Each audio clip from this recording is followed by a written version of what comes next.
The damp, earthy smell clung to Garrick's clothes, a constant reminder of his daily escapes into the woods. He wasn't a woodsman, not really. Just a man who needed the quiet solace of the trees to untangle the knots in his life. That particular autumn morning, the leaves crunched under his boots with a brittle sound that mirrored the unease in his heart. His wife, Elena, had been distant lately, and the house felt colder than the November wind. He wasn't expecting to find anything but peace, maybe a stray mushroom or two. Then he heard it, a small, frantic squealing, muffled by the undergrowth. He followed the sound, pushing aside branches until he saw it. A tiny piglet, no bigger than a large house cat, shivering amongst the fallen leaves. Its fur was a dark, muddy brown, and its tiny eyes were wide with fear. It was alone. Garrick knew instantly it had lost its mother. He'd seen similar situations before, the harsh realities of the wild. He knelt, offering his open palm, expecting the piglet to bolt. But the little creature, whimpering softly, shuffled closer and nudged his hand. He felt a pang of something akin to paternal protectiveness. He decided right then he couldn't leave it. He named him Yasha, and just like that, Garrick's life took an unexpected turn. The first few weeks were a blur of spilled milk, clumsy tumbles, and the constant, low rumble of Yasha's contented grunts.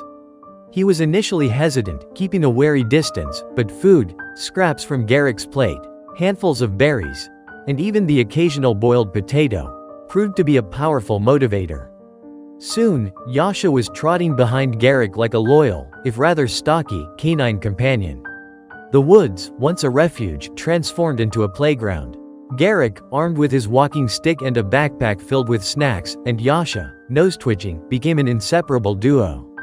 Yasha's instincts were remarkable. He could sniff out hidden mushrooms and roots that Garrick would never have noticed, and his powerful snort could send squirrels scattering and even flush out a startled rabbit.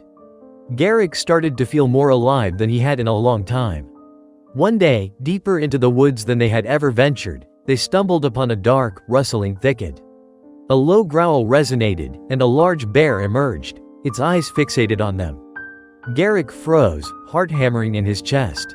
Yasha, instead of fleeing, planted himself firmly in front of Garrick, grunting fiercely and pawing at the ground.